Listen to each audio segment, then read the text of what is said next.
welcome to Ruth Reads. My name is Ruth Vander Zee, and today I'm going to be reading one of my stories. To understand my stories, you have to understand that throughout history, a lot of people made a lot of decisions. And some of them were good, and some of them were not good. But all those decisions affected children in some way or another. And the reason I like my stories so much is that my stories happened to real life people. And along the way, they told me their stories. They trusted me to tell me a lot about their story, and they told me that I could tell you.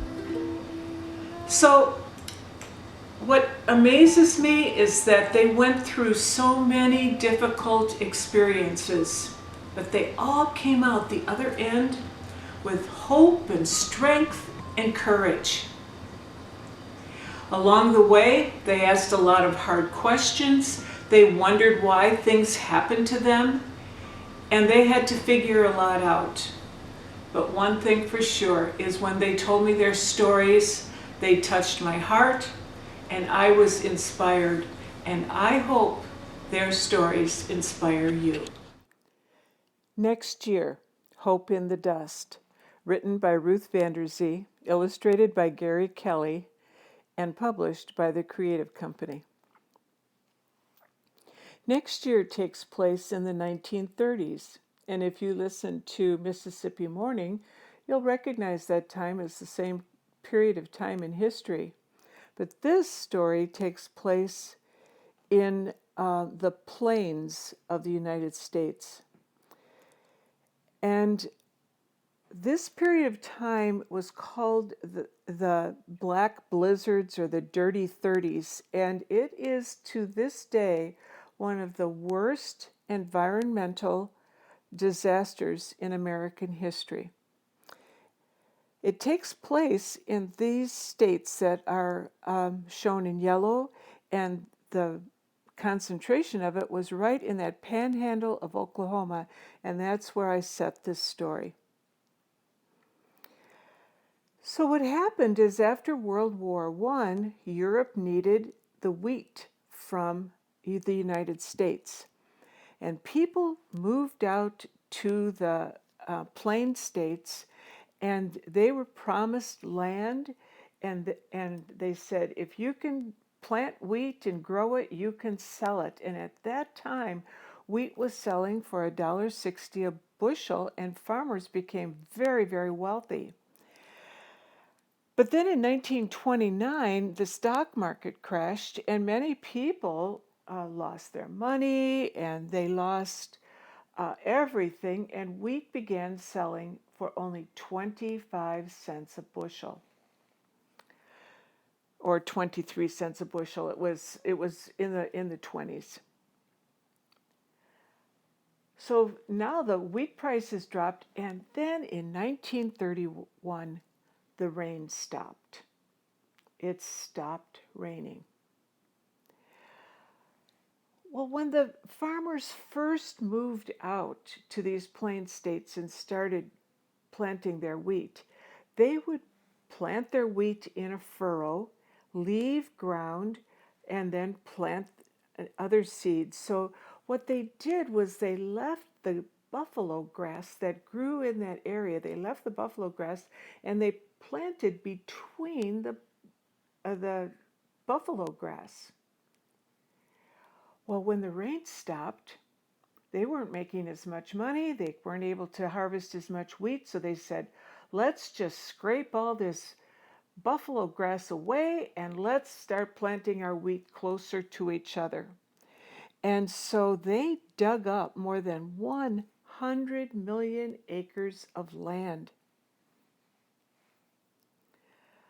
Well, when the rain stopped, in that area, the wind always blows.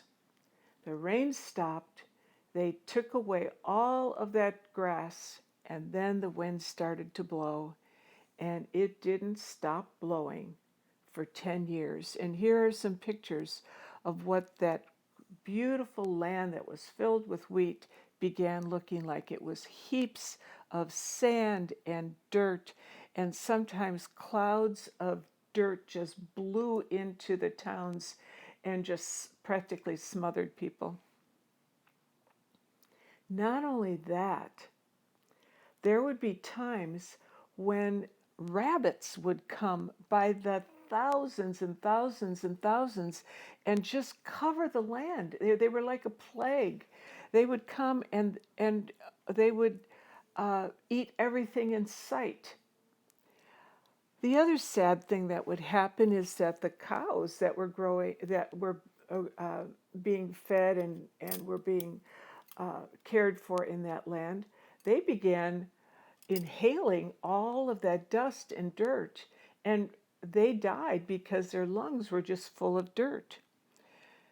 This lower left-hand picture shows how kids and adults walked around. They walked around with masks on to protect themselves from breathing in the dirt.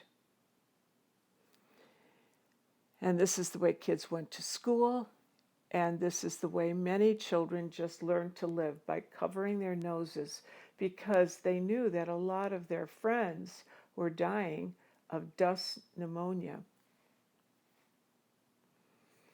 So this story takes place in the panhandle of Oklahoma. During this dirty, dusty, blizzardy time of just inhaling all kinds of dust and dirt and people just trying to survive. The story starts on Black Sunday, April 14, 1935. Let me read it to you. I remember that morning, so different from all the other mornings. Cool, clear, a run to my cousin's house and play outside. Windless, hopeful day. But in the late afternoon, a dust cloud covers the north to south, east to west sky, like midnight in the middle of the day, without moon and stars.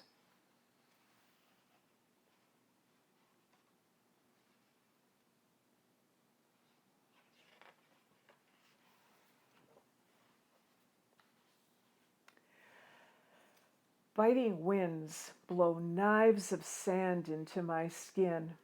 I can't see my hand in front of my face, and I crawl the 2 miles home 'cause I can't stand up to the wind.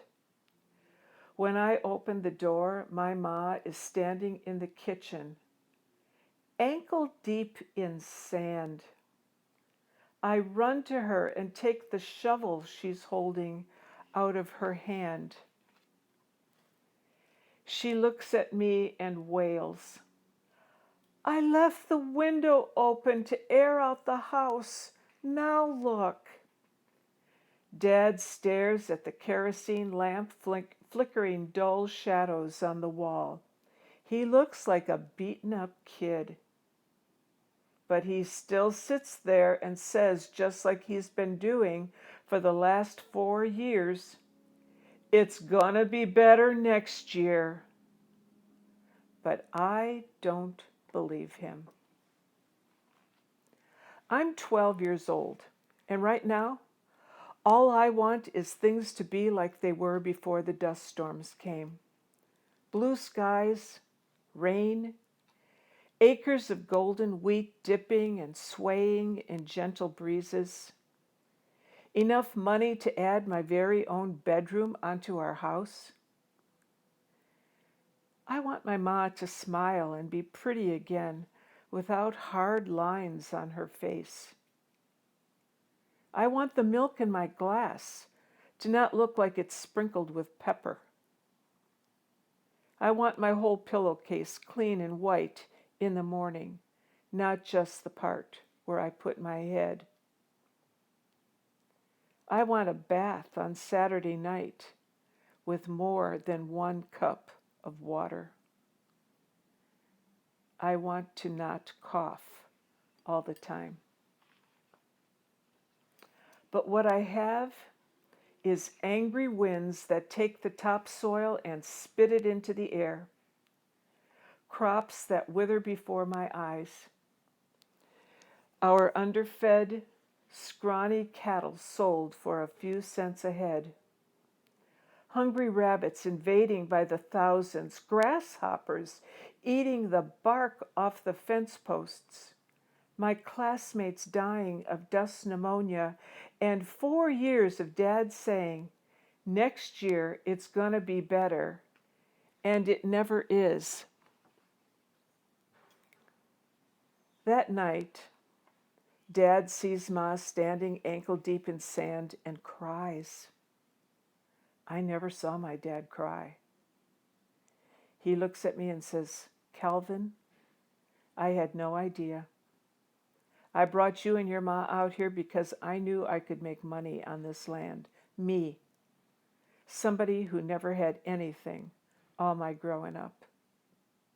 You did, Dad, I say. You did real good for us for a while. No, Calvin, I messed up. Bad.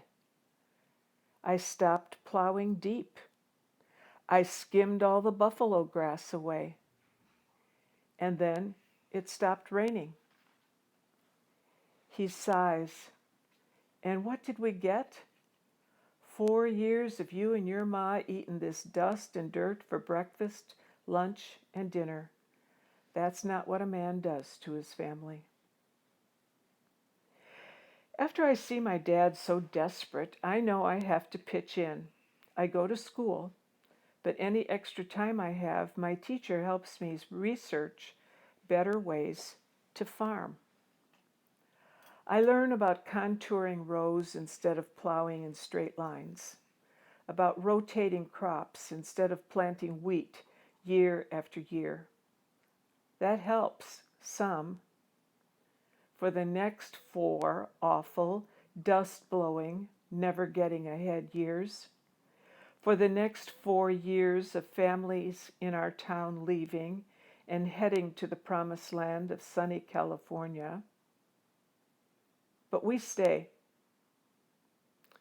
I have a knot in my stomach that never goes away.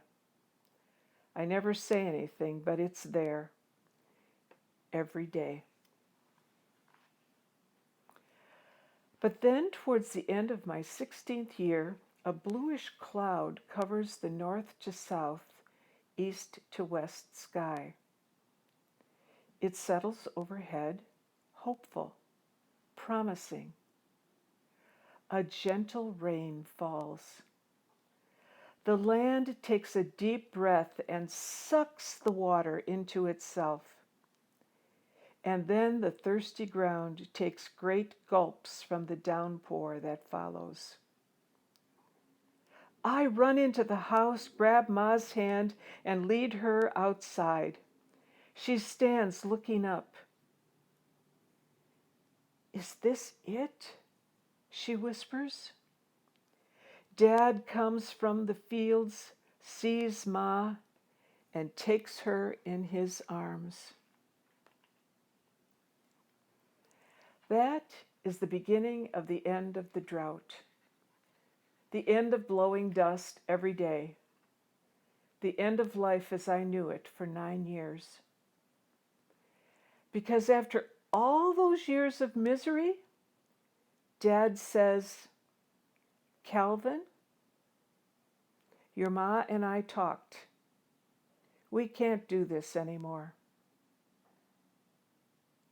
You're leaving now after all we've been through, I shout. After all these years of next year, it's going to be better? And they do. They pack up and take off. I watch as the car fades into the distance. I don't go with them. Somehow, I can't leave. In some strange way, I love what I've hated for so long. I know it'll be hard, but I'm going to plow my Father's fields on my own. I look out at the small green shoots finally growing in our field and know that I am home. And I say to myself, next year, it's gonna be better. Thanks for visiting Ruth Reads. All my books are based on critical social issues and are great for curriculum use.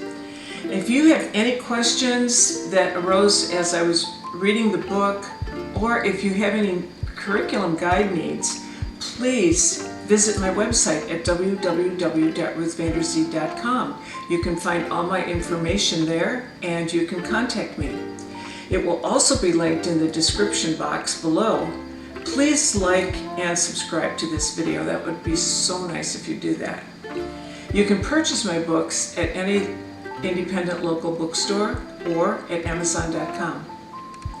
And I have to give a shout out to my awesome producer, Ilse Vander Zee. Thanks for visiting. See you soon.